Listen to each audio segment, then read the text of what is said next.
Hello welcome back to our channel Vijayawada siblings. ఎలా ఉన్నారు అందరూ? మై డియర్ లవ్లీ పీపుల్, ఈ లివ్ ఇన్ అందరూ బాగానే ఉన్నారు అనుకుంటున్నాను. ఇంకా సమ్మర్ వచ్చేసింది, బయట ఎండలు మండిపోతున్నాయి. కానీ ఈ వేసవిలో తెలుగు ఇళ్ళలో రెడ్ హాట్ సెలబ్రేషన్స్ జరుగుతున్నాయి. అదేంటో గెస్ చేయగలరా? ఎస్, నిగనిగలాడే పండు మిరపకాయల పచ్చడి. ఇదొక ఎమోషన్ బాసు. సో ఈ వీడియోలో ఈజీగా పక్క కొలతలతో ఈ ట్రెడిషనల్ పండుమిర్చి పచ్చడి ఎలా చేయాలో చూసేద్దాం. Let's dive in. ఇక్కడ మనం తీసుకున్న కొలత 2.5 కేజీల పండుమిరపకాయలు. సో వాటిని శుభ్రంగా కడిగి ఆరబెట్టి తొడాలు తీసేసి ఇలా హాఫ్గా చేసుకోవాలి. మీరు మిక్సీలో వేసుకుంటే ఇలా హాఫ్ చేసుకోవచ్చు, ఆర్ గ్రైండర్ అయితే మనం నార్మల్గా కూడా వేసేయచ్చు, అలాగే మెత్తగా నలిగిపోతుంది.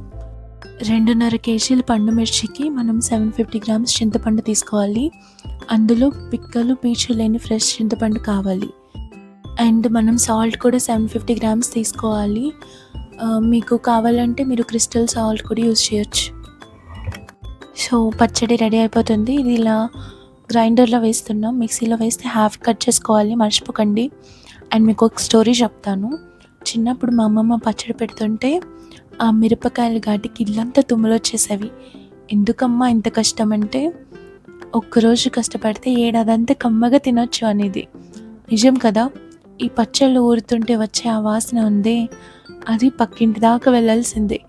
ఆ రోజుల్లో గ్రైండర్లు లేవు, కానీ రోట్లో దంచేవాళ్ళు. ఇలా పండుమిర్చి నలగడం స్టార్ట్ అయ్యేటప్పుడే మనం కొలతకి తీసుకున్న సాల్ట్ కూడా కలిపేసుకోవాలి. అండ్ కలుపుకొని ఇలా మధ్యలో తిప్పుకుంటూ ఉండాలి.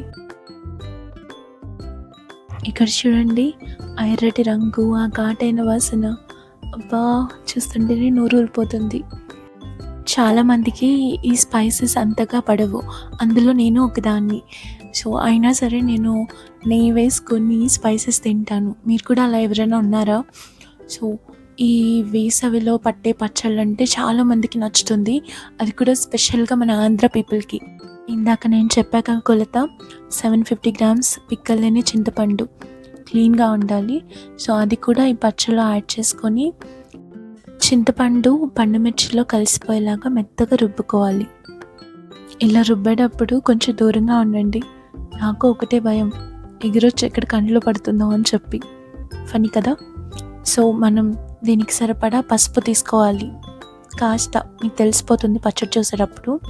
అండ్ తర్వాత మనం 3 స్పూన్స్ మెంతి పొడి యాడ్ చేసుకోవాలి.